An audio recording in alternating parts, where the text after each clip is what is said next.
Alright, this is Honors Algebra 2 Pre-Calculus. We're doing 10.3 in Pre-Calc, which is ellipses. In example 3, we're going to write the equation in standard form, graph it, find the coordinates for the center, vertices, non-vertices, which is totally a Hoganism, and the foci. So this is going to involve completing the square twice.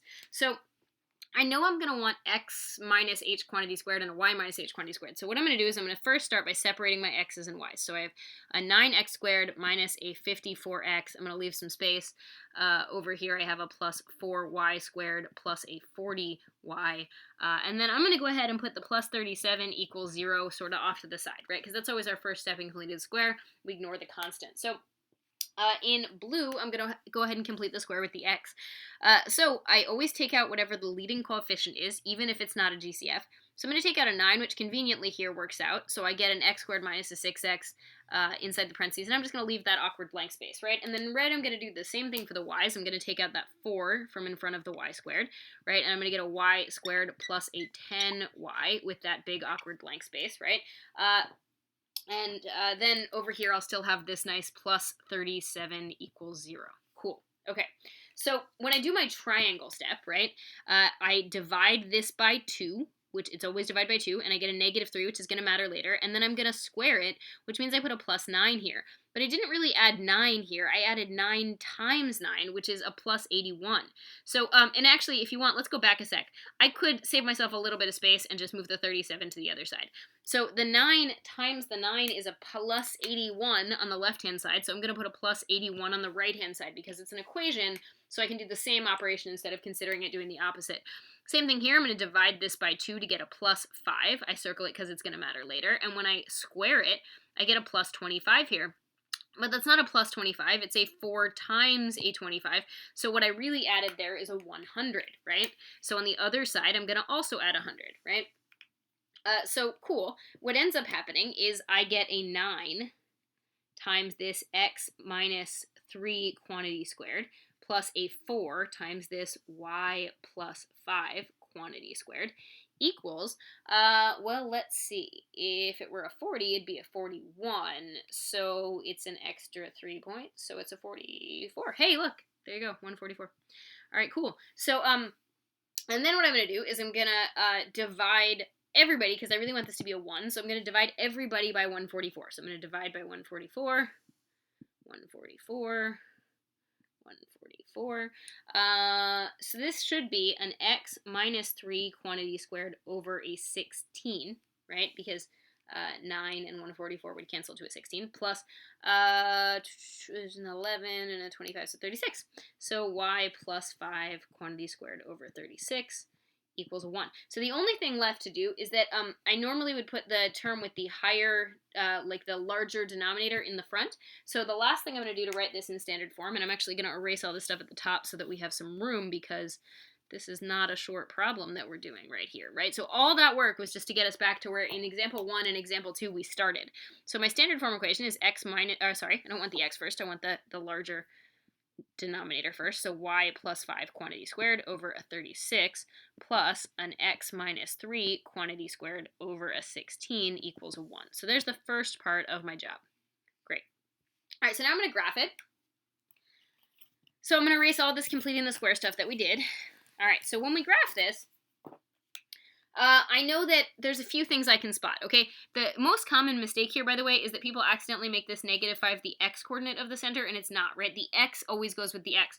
So my center, right, is going to be at 3 comma negative 5, because x minus h should be x minus 3, so 3 is h, and y minus a negative 5 would be, so that would be my k. So I have my center, right? I know that a is 6 in the y direction, right? Because the larger number is the a, like 36 is bigger than 16, so a squared is 36 and b squared is 16. And I know that b is 4, and that would be in the x direction. And the way I can tell that, again, is that the b squared is under the x, right, in the x direction. So what that's going to let me do is it's going to let me find my vertices, right? Again, if you're not asked to graph, you could just figure this out logically. So if you were not asked to graph, you could say, hey, I get it, my vertices are going to be, since they're in the y direction, I'm going to be adding and subtracting 6 from the negative 5. So one vertex would be 3, and then negative 5 plus 6 would be a 1. The other one would be 3, and then negative 5 minus 6 would be a negative 11, right? My non-vertices, which again, totally a Hoganism, they're in the x direction. So now I'm taking this 4 and I'm adding and subtracting it from the 3. So 3 plus 4 would be a 7, comma, negative 5. And 3 minus 4 would be a negative 1, comma, negative 5. And again, if you're asked to graph, you can also graph first, and then you'll find all of these points. The one that's tricky to find is the foci, right? So for my foci, I need to remember that a squared minus b squared equals c squared, which is not the Pythagorean theorem, right? So I end up getting that 36 minus 16 is c squared. So I get that c is the square root of 20. Now, you can leave it as the square root of 20. You can simplify it if you want. Like, you could take a 4 out of that. Like, if you want to make this a 2 root 5, nobody's going to judge you. That's totally fine. So my foci will be in the same direction as A. So they'll be in the y direction. So if I wanted to find my foci, just the actual coordinates, I could say that it's 3, comma, and then if you want to be lazy, do negative 5 plus or minus this 2 root 5. That's fine, right? Or 2 plus or minus the root 20. That's fine. Cool. So now I just have to graph it, right? And again, you might have done the graphing before you do all this, but and when you're graphing the foci, you can kind of approximate what root 20 is. Root 20 is going to be between the numbers 4 and 5.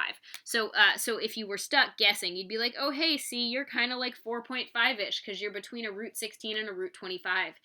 And really, you don't have to be more accurate than approximately a 4.5 when you're visually graphing it by hand. Nobody's going to expect that. So let's go ahead and graph. I need a lot of y wiggle room. I need to go down as far as negative 11, which is pretty far down. So let's give us some space. All right, so let's see.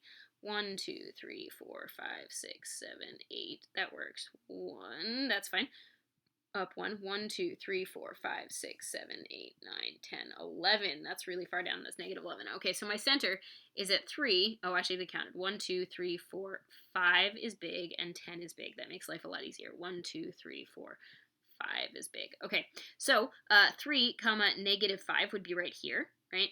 My one vertex is at 3, comma, 1. The other one is at 3, comma, negative 11, right? So those are my vertices, right? And this is my center.